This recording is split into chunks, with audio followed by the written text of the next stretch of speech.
Hello everyone.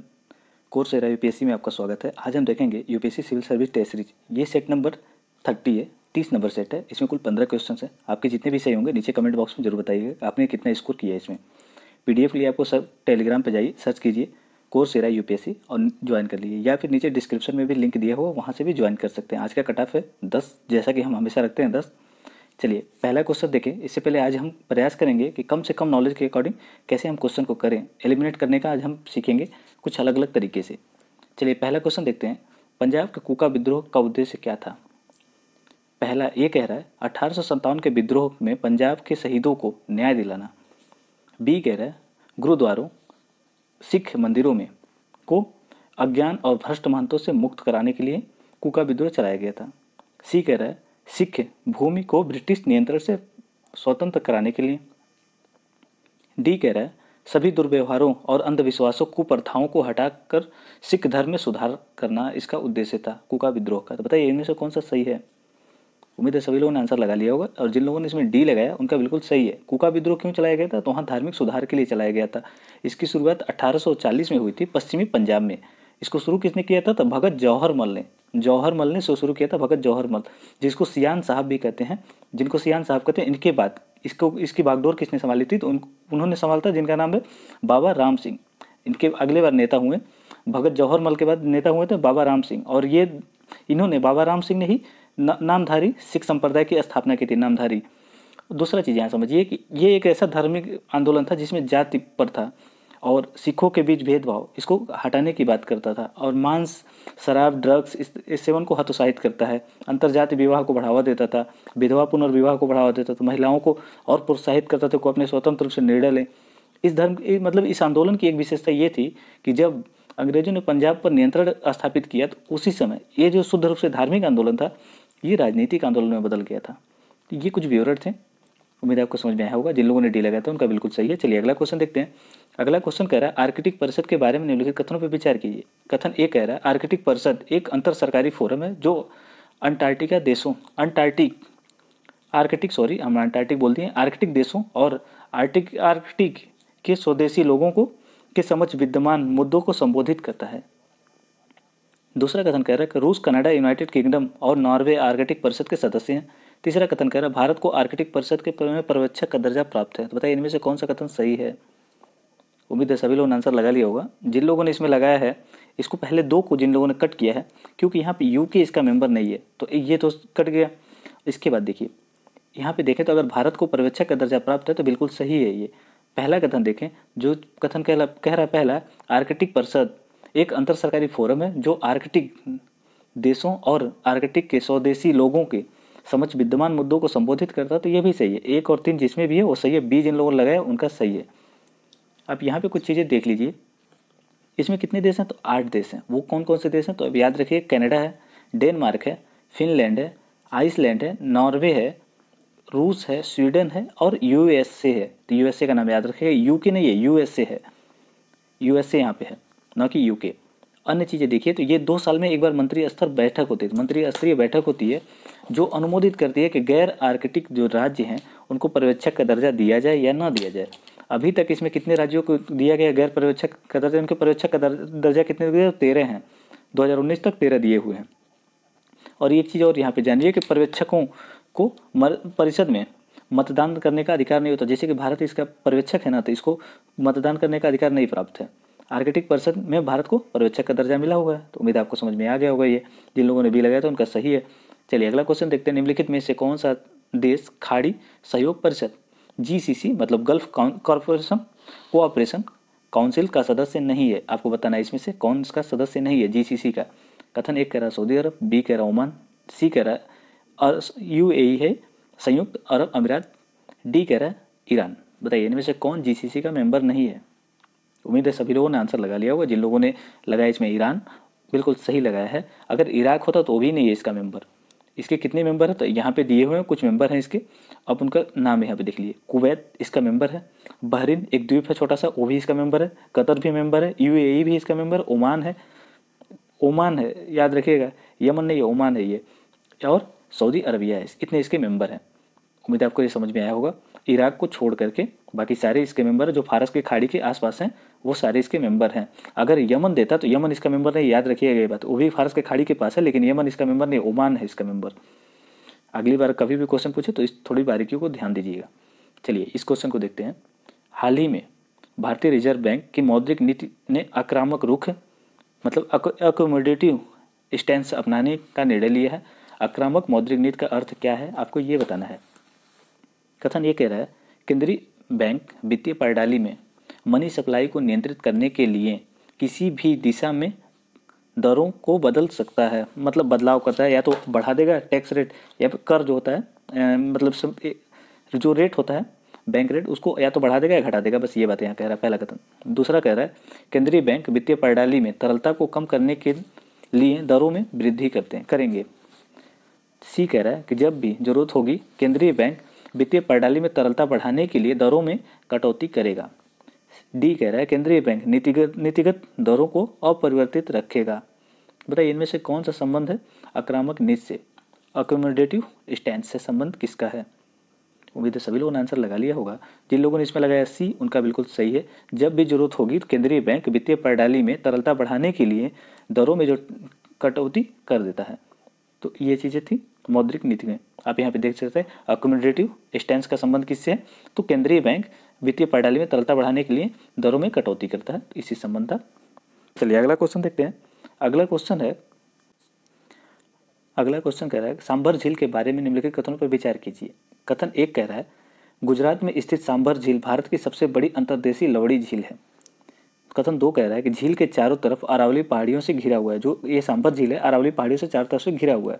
दूसरा कथन कह रहा है। तीसरा कथन कह रहा है इसे रामसर साइट के रूप में नामित किया गया है क्योंकि यह हजारों गुलाबी फ्लेमिंगो और अन्य पक्षियों के लिए एक महत्वपूर्ण शीतकालीन पर्यावस्था आवास है, मतलब यहाँ पे प्रवास करती हैं पक्षी।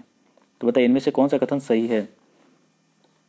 देखिए अगर जिन लोगों को पता होगा कि सांभर झील गुजरात में नहीं राजस्थान में है तो इसी से आंसर निकाल लेंगे। बाकी चीज़ें उनको पता हो या ना पता हो, रामसर साइड में है कि नहीं है ये चीज़ नहीं पता, केवल इतना पता है तो भी कर लेंगे, क्योंकि एक जैसे ही कट करेंगे आप तो सी आपका आंसर निकल जाएगा। जिन लोगों ने सी लगाया था उनका बिल्कुल सही है। ये अरावली से चारों तरफ घिरा हुआ है और इसको रामसर साइट में का दर्जा दिया गया है। अभी यहाँ पे देख लीजिए दिया हुआ है एक लवड़ी झील है, साल्ट लेक है, राजस्थान में स्थित है। दूसरा चीज़ यहाँ पे देखिए इस झील को 5 जल निकायों से जल प्राप्त होता है। अगर इनका नाम पूछ ले तो आप हो सकता हो कि आपसे गलती हो जाए, जैसे कि पूछ ले मिड़ता, सामोद, मंथा, रूपगढ़, खारी या फिर खंडेला, ऐसे नाम पूछ ले कहाँ की नदियाँ हैं तो शायद सभी लोग सन्नाटा छा जाएगा कि है कहाँ की ये नदी। तो इनके नाम बड़े जटिल हैं, आप एक बार देख लेंगे। मिड़ता, सामोद, मंथा और रूपगढ़, खरी और मंडेला, ये सारी कहाँ की राजस्थान की नदियाँ हैं जो कि सांभर झील में जल गिराती हैं अपना। ये चारों तरफ से अरावली से घिरा हुआ है सांभर झील। अब दूसरा चीज़ यहाँ पे देखिए गुलाबी फ्लेमिंगो जो हैं उत्तरी एशिया साइबेरिया से शीतकाल में यहाँ पे प्रवास करते हैं। क्यों शीतकाल में प्रवास करते हैं, क्योंकि वहाँ पे ठंड ज़्यादा हो जाती है, तो इधर थोड़े से साउथ एशिया में टेम्परेचर उसके तुलना में कहीं ज़्यादा होता है, तो इसलिए इधर वो प्रवास करने लगती हैं। चलिए अगला क्वेश्चन देखते हैं। अगला क्वेश्चन है निम्नलिखित में से किन स्रोतों से सल्फर डाइऑक्साइड का उत्सर्जन होता है। कथन एक कह रहा है ज्वालामुखी, दो कह रहा है फाइटोप्लैंक्टन से, तीन कह रहा है कोयला और तेल का जलने से, चार कह रहा है स्मेल्टर ओवन से। तो बताइए इनमें से कौन सा सही है। अभी एक रिपोर्ट आई है इसलिए न्यूज़ में था, तो बताइए इनमें से कौन सा कथन सही है। जिन लोगों ने इसमें डी लगाया उनका बिल्कुल सही है। इन सारे माध्यमों से उत्सर्जन होता है किसका, सल्फर डाइऑक्साइड का। देखिए पहला ज्वालामुखी के द्वारा निकलता है, ये फाइटोप्लैंक्टन द्वारा इससे भी निकलता है, कोयला या तेल जलने से, तो ये तो सभी लोगों को पता होगा। चौथा देखें तो स्मेल्टर या ओवन से, तो इससे भी रिलीज होता है ये सल्फर डाइऑक्साइड, ये अम्लीय वर्षा के लिए उत्तरदायी होता है। देखिए अभी ग्रीन पीस इंडिया और centre for research for energy इनने रिपोर्ट निकाला इन्होंने, और इन्होंने बताया कि भारत में अभी सल्फर डाइऑक्साइड में गिरावट आई है। कितने परसेंट, 6% की गिरावट आई है। और ये मतलब पिछले कई सालों की तुलना में 2018 की तुलना में 19 में केवल 6% की गिरावट आई है। दूसरा फैक्ट आपको यहाँ पे ये याद रखना है कि भारत लगातार 5 वर्षों में सर्वाधिक उत्सर्जन वाला देश बना हुआ है। अगर कहीं दे दे कि भारत में सबसे ज़्यादा सल्फर डाइऑक्साइड का उत्सर्जन होता है तो वो कथन बिल्कुल सही होगा, उसको गलत मत मानिएगा। पूरे विश्व में 21%, मतलब जितना 100% मान लेते हैं यूनिट उत्सर्जन पूरे विश्व में होता है, तो भारत 21% अकेले करता है। दूसरे स्थान पर कौन है, तो रूस है। तीसरे स्थान पर चीन है। इन दोनों को जरूर याद रखिएगा, चीन का तो बिल्कुल याद रखिएगा। और भारत का रैंक है, भारत कौन से स्थान पे, तो पहले स्थान पे सबसे ऊपर है। इसमें। तो मानव स्वास्थ्य को नुकसान पहुंचाने के अलावा ये क्या करता है, और सल्फर डाइऑक्साइड अम्लीय वर्षा का भी कराता है। ये इस वजह से अम्लीय वर्षा होता है। तो आप लोगों को पता होगा जो हमारे भारत में धरोहरें हैं उनका भी उनके ऊपर भी इसका प्रभाव पड़ता है। आप जानते होंगे क्यों नुकसान पड़ता है, क्योंकि वो चूने के बने हुए हैं, तो चूने पत्थर के, तो उन पर क्षरण होने लगता है। तो क्षरण के कारण ताजमहल का कलर चेंज हो गया था इसकी वजह से ही। इसीलिए वहाँ मथुरा से रिफाइनरी और उसके आसपास के कुछ अन्य उद्योगों को हटा दिया गया था। तो बहुत पहले वो न्यूज़ में था, लेकिन इस समय दूसरे कारणों से न्यूज़ में था, सल्फर डाइऑक्साइड। चलिए अगला क्वेश्चन देखते हैं। पशु खोज पादप खोज के बारे में निम्नलिखित कथनों पर विचार कीजिए। ये रिपोर्ट है, आप इसको लग रहा होगा क्या चीज़ है, लेकिन ये रिपोर्ट है, अभी रिलीज हुई है। पहला कथन कह रहा है कि पशु खोज 2019 zoological survey of India JSI द्वारा, और पादप खोज 2019 botanical survey of India BSI द्वारा जारी किया गया है। दूसरा कथन कह रहा है JSI नई प्रजातियों की पहचान के लिए DNA बार कोडिंग, जीनोम अनुक्रमण, एक्सरे का उपयोग करता है। तीसरा कथन कह रहा है अधिकतम पादपों की खोज पूर्वी हिमालय क्षेत्रों में की गई है। तो बताइए इनमें से कौन सा कथन सही है। उम्मीद है सभी लोगों ने आंसर लगा लिया होगा। जिन लोगों ने इसमें 3 को देख करके कट किया है कि बताइए सबसे ज़्यादा हमारे वहाँ डाइवर्सिटी कहाँ है, वेस्टर्न घाट में है ना, तो ये पूर्वी हिमालय कैसे हो जाएगा। पूर्वी हिमालय में बहुत कम है, सबसे कम यहाँ पाए गए हैं ये जो भी पादप हैं, पादप की प्रजातियाँ यहाँ सबसे कम पाई गई हैं। तो जैसे 3 को कट करेंगे तो आपका कट हो जाएगा D और B कट हो जाएगा। अब देखिए अगर पहला कथन देखिए तो पहला सही है, तो ऐसे में आपको अभी भी कन्फ्यूजन है A और C में। तो 2 है यहाँ पे JSI, इतना आप समझ ही सकते हैं कि यहाँ पे DNA का बार कोडिंग या फिर जीनोम अनुक्रमण, एक्सरे, इनका तो उपयोग नॉर्मल से उपयोग करता ही होगा। तो अब इसके आधार पे कर सकते हैं। जिन लोगों ने इसमें A लगाया था उनका बिल्कुल सही है, A जिन लोगों ने लगाया उनका सही है, क्योंकि इसमें सही पूछा हुआ था। और यहाँ हिमालय दिया था, पूर्वी हिमालय में सबसे ज़्यादा पाई गई हैं, तो ये गलत है। देखिए पूर्वी हिमालय में कितनी पाई गई हैं, तो केवल 21% पाई गई हैं, लेकिन पश्चिमी हिमालय में 28% पाई गई हैं प्रजातियाँ। और यहाँ पे देखिए पूर्वी तट पे, यहाँ पे वेस्टर्न घाट पे 28% थी, जबकि ईस्टर्न घाट पे 11% है।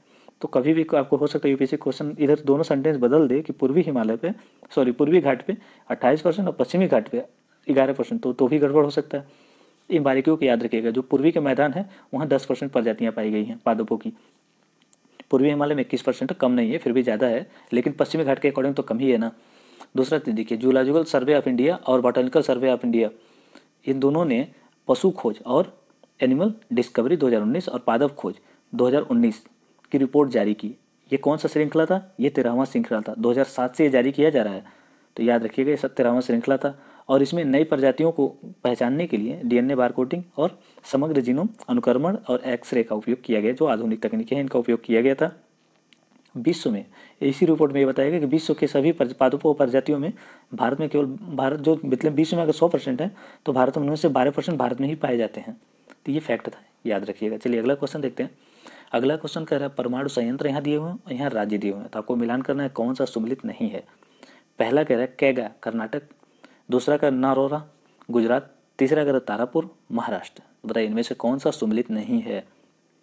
उम्मीद है सभी लोगों ने आंसर लगा लिया होगा। जिन लोगों ने नारौरा को देख कर कट कर दिया तो बिल्कुल सही किया है। नारौरा कहाँ पे है, यूपी में है, B इसका सही आंसर है। बाकी अगर कैगा देखिए, कैगा मान लीजिए और कर्नाटका, किसी दोनों के हैं, तो ऐसे याद रखिएगा।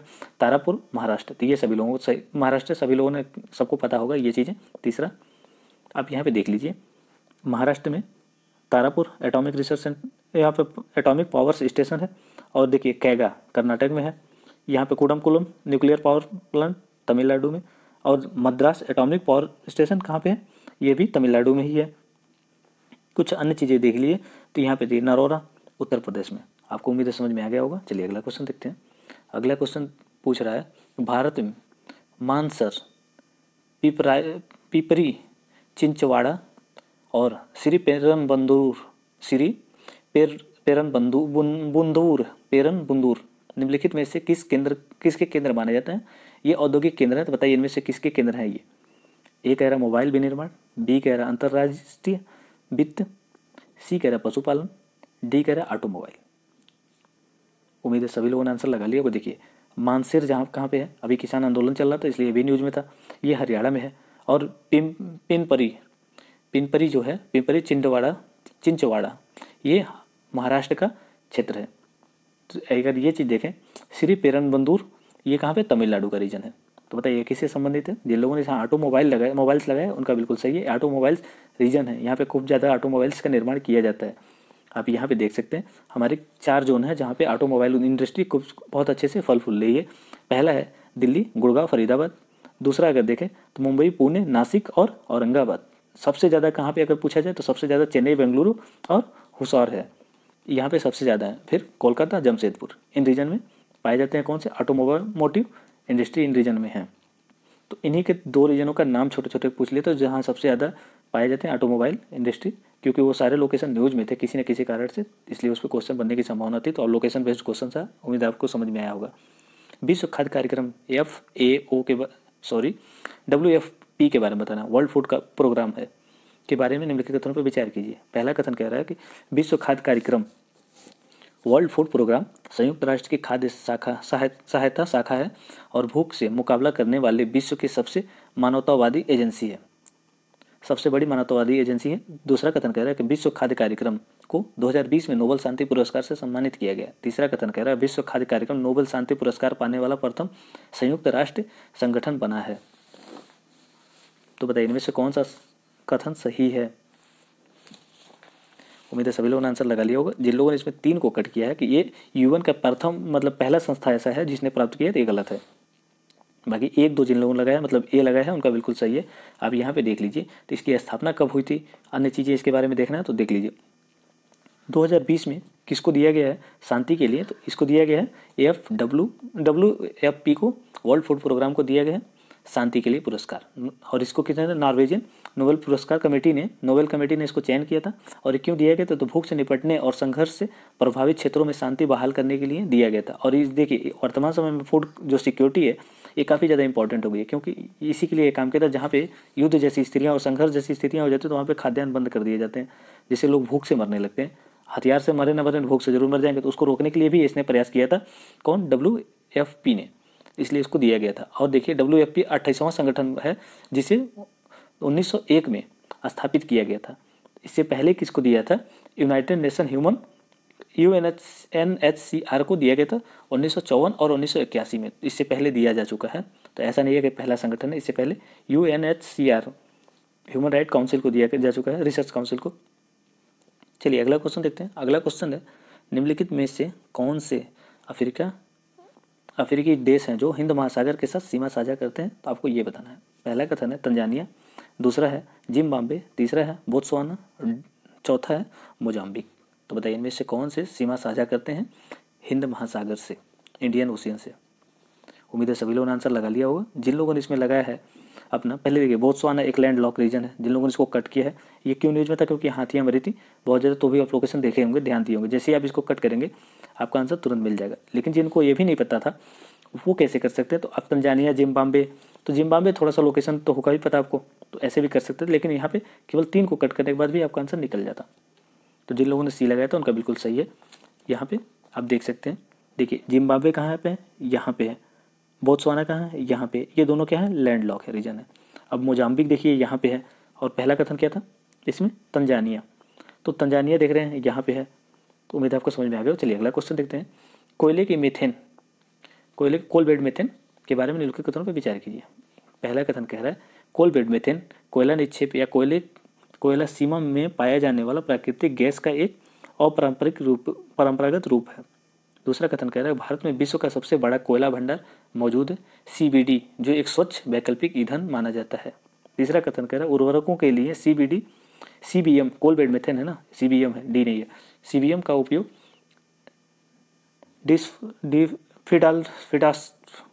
फीड स्टॉक है, ये फीड स्टॉक के रूप में नहीं किया जा सकता। फीड स्टॉक मतलब होता है जैसे उपयोग उर्वरक उद्योग होते हैं ना, उनमें इसको कच्चे माल के रूप में उपयोग नहीं किया जा सकता। ये कथन कह रहा है कोल बेड मीथेन का। तो बताइए इनमें से कौन सा कथन सही नहीं है? जिन लोगों ने इसमें डी लगा है उनका बिल्कुल सही है। देखिए भारत कह रहा है यहाँ पे पहला 2 कह रहा है कि भारत सबसे बड़ा कोयले का उत्पादक राज्य भंडार है भारत में, तो ये गलत है। भारत 5वें नंबर पे आता है। अगर दूसरा यहाँ पे देखिए तो यहाँ पे उर्वरकों के लिए CBM का उपयोग फीड स्टॉक के रूप में नहीं किया जा सकता, तो किया जा सकता है, ये गलत है। क्योंकि ये मेथेन है ना, तो मेथेन का उपयोग उर्वरक उद्योगों में किया जाता है, तो ये गलत हो गया। और पहला अगर देखें तो कोल बेड मीथेन कोयला निक्षेपों और कोयला की सीमा में पाए जाने वाला प्राकृतिक रूप से एक अपरंपरागत रूप है, तो ये बिल्कुल सही है। एक सही था, सही नहीं पूछा था इसमें, तो 2 और 3 सही नहीं है। जिन लोगों ने डी लगाया था उनका बिल्कुल सही है। देखिए भारत का कौन सा रैंक है? तो भारत का 5वां है रैंक। और ये क्या आंसर है, स्वच्छ वैकल्पिक ईंधन माना जाता है कि उसको CBM को, कोल बेड मीथेन को। इसका उपयोग किन किन क्षेत्रों में किया जा सकता है, तो विद्युत उत्पादन में किया जा सकता है, CNG निर्माण में भी किया जा सकता है जिससे ऑटो गाड़ियाँ चलाई जा सके, और उर्वरक जो उद्योग हैं उनमें भी फीडर के रूप में, फीड स्टॉक के रूप में उपयोग किया जाता है, कच्चे मतलब माल के रूप में किया जाता है। और औद्योगिक उपयोग में सीमेंट उत्पादन में, रोलिंग मिल में, या फिर स्टील प्लांट में मिथेनॉल उत्पादन में भी किया जाता है मीथेन का। उम्मीद है आपको समझ में आ गया होगा। चलिए अगला क्वेश्चन देखते हैं। अगला क्वेश्चन कह रहा है ब्लैक होल के बारे में निम्नलिखित कथनों पर विचार कीजिए। कथन 1 कह रहा है कि ब्लैक होल एक खगोलीय पदार्थ है जिसका गुरुत्वाकर्षण बल इतना सशक्त होता है कि कुछ भी, यहाँ तक कि प्रकाश भी इससे होकर गुजर नहीं सकता। दूसरा कथन कह रहा है कि ब्लैक होल की सीमा के बाहर का क्षेत्र, जिसे इवेंट होराइजन कहा जाता है, सभी प्रकार के विकिरणों का उत्सर्जन करता है, यहाँ तक कि दृश्य प्रकाश का भी करता है। तो बताइए इनमें से कौन सा कथन सही नहीं है।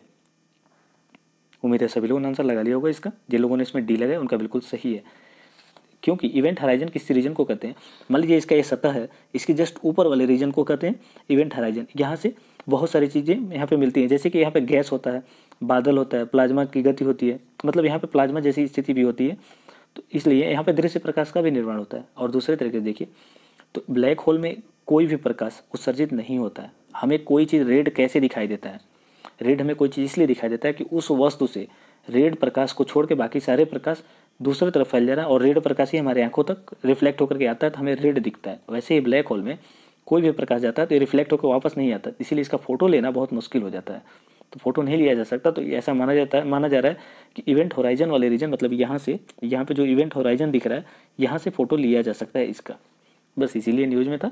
और एक चीज़ यहाँ पे याद रखिएगा, तो ये गैस, बादल और दृश्य प्रकाश यहाँ पे मिलते हैं इवेंट होराइजन पे। इवेंट होराइजन क्या होता है, जस्ट उसके ऊपर का रीजन होता है और सामने वाला क्षेत्र होता है, बॉर्डर दिया हुआ था उसमें, बॉर्डर मतलब सीमा दिया हुआ था, सीमा मतलब बॉर्डर दिया होता है, उसके जस्ट ऊपर के रीजन होता है ये इवेंट होराइजन। उम्मीद आपको समझ में आया होगा। चलिए अगला क्वेश्चन देखते हैं। अगला क्वेश्चन है बाल्टिक सागर के निम्नलिखित में से किन देशों के साथ सीमा लगती है, बताइए। पहला का रूस, दूसरा का नॉर्वे, तीसरा का फिनलैंड, चौथा का स्वीडन। तो बताइए इनमें से किसकी सीमा किसके लगती है, बाल्टिक सागर से लगती है। उम्मीद है सभी लोगों ने आंसर लगा लिया होगा। जिन लोगों ने इसमें स्वीडन को कट किया है, क्योंकि आप जरा सोचिए स्वीडन इधर ऊपर है, आर्कटिक के पास वाले में है, तो स्वीडन इसको जिन लोगों ने कट कर लिया था उनको आसानी से आंसर निकालना बहुत ईजी हो गया होगा, उन्होंने आसानी से एक लगा लिया होगा, ए लगा लिया होगा। जिन लोगों ने ए लगाया था उनका बिल्कुल सही है। आप यहाँ पे देखिए ये हो गया बाल्टिक सी। अब दूसरा एक सीक्वेंस से देखते हैं। डेनमार्क यहाँ पर है, जर्मनी का उत्तर पूर्व रीजन लगता है, पोलैंड का उत्तरी रीजन लगता है। अब दूसरा चीज़ यहाँ पे लुत्वानिया, लत्विया, ये दोनों का भी सीमा लगती है। इस्टोनिया का भी सीमा लगता है, फिनलैंड की सीमा लगता है। यहाँ पे देखिए ये जो रीजन है ना, यहाँ पे रसिया है, इसकी भी सीमा लगती है। और देखिए स्वीडन, नॉर्वे का सीमा कहीं लग रहा है इधर से, तो नॉर्वे की सीमा यहाँ पे लग रहा है, बताइए आप। नॉर्वे की सीमा लग रही है, एक मिनट, नहीं नॉर्वे की सीमा तो कैसे लगेगी, नॉर्वे तो यहीं से कट गया, तो नॉर्वे की सीमा नहीं लग रही है, स्वीडन की सीमा लग रही है। जिन लोगों ने इतने का लगाया था बिल्कुल सही था। यहाँ पे स्वीडन था, स्वीडन, एक मिनट, सॉरी, यहाँ पे नॉर्वे की सीमा नहीं लगती है, हमने शायद आंसर गलत बता दिया। नॉर्वे की सीमा नहीं लगती है, स्वीडन की सीमा लगती है, फिनलैंड की और रूस की लगती है, नॉर्वे की सीमा नहीं लगती है। तो जिन लोगों ने नॉर्वे को कट किया था उनका सही है, जिन लोगों ने सी लगाया था उनका बिल्कुल सही है। यहाँ पे देखिए नॉर्वे की सीमा नहीं लगती, क्योंकि नॉर्वे की सीमा यहीं तक है, इसके इधर थोड़ी आप बाल्टिक सी है, तो इसलिए नॉर्वे की सीमा नहीं लगती। स्वीडन की लगती है, फिनलैंड की लगती है, बाकी सबकी लगती थी, नॉर्वे की सीमा नहीं लगती थी। हमें लगा स्वीडन, थोड़े से कन्फ्यूजन हो गया था, तो नॉर्वे की सीमा नहीं लगती थी। जिन लोगों ने सी लगाया था उनका बिल्कुल सही है, बाकी सारे एक्सप्लेनेशन सही थे, केवल थोड़े से कंट्री का नाम इधर उधर हो गया था। चलिए आज का लास्ट क्वेश्चन देखते हैं। भारत में मक्का के उत्पादन के संदर्भ में निम्नलिखित कथनों पर विचार कीजिए। पहला कथन दिया हुआ है, भारत विश्व का प्रमुख उत्पादक देशों में से एक है, इसके उत्पादन में आत्मनिर्भरता है, मतलब मक्के के उत्पादन में भारत आत्मनिर्भर है। पहला कथन कह रहा है। दूसरा कथन कह रहा है कि भारत में मक्का वर्ष भर उगाया जाता है, लेकिन मुख्य रूप से यह खरीफ फसल है। तीसरा कथन कह रहा है भारत में प्रमुख मक्का उगाने वाले राज्यों में कर्नाटक, तेलंगाना, महाराष्ट्र और आंध्र प्रदेश है। बताइए इनमें से कौन सा कथन सही है। जिन लोगों ने इसमें लगाया है, एक को जिन लोगों ने कट कर लिया है कि भारत आत्मनिर्भर है और प्रमुख उत्पादकों में से एक है, तो प्रमुख उत्पादकों में से तो एक है लेकिन आत्मनिर्भर नहीं है, भारत निर्यात करता है, तो एक जैसे ही कट होगा तो डी हमारा आंसर निकल जाएगा। इसमें डी इसका सही आंसर है। आप यहाँ पे देखिए क्यों न्यूज़ में था, तो भारत अभी जल्द ही टैरिफ रेट कोटा में इसको छूट दिया है, कितना, 1 लाख टन आयात करने की छूट दिया है। तो बताइए आयात कर रहा है तो मतलब आत्मनिर्भर कैसे है, नहीं है आत्मनिर्भर। दूसरा चीज़ यहाँ पे देखें तो मक्का वर्ष भर उगाया जाने वाला फसल है, लेकिन खरीफ में 85% उत्पादन होता है। और इसके प्रमुख उत्पादक राज्य कौन से? कर्नाटक, मध्य प्रदेश, बिहार, तमिलनाडु, तेलंगाना, महाराष्ट्र और आंध्र प्रदेश हैं। उम्मीद है आपको समझ में आया होगा। आपका जितना जो भी स्कोर रहा हो नीचे कमेंट बॉक्स में जरूर बताएं। और एक जहाँ थोड़ा सा मिस्टेक हो गया तो उसके लिए सॉरी।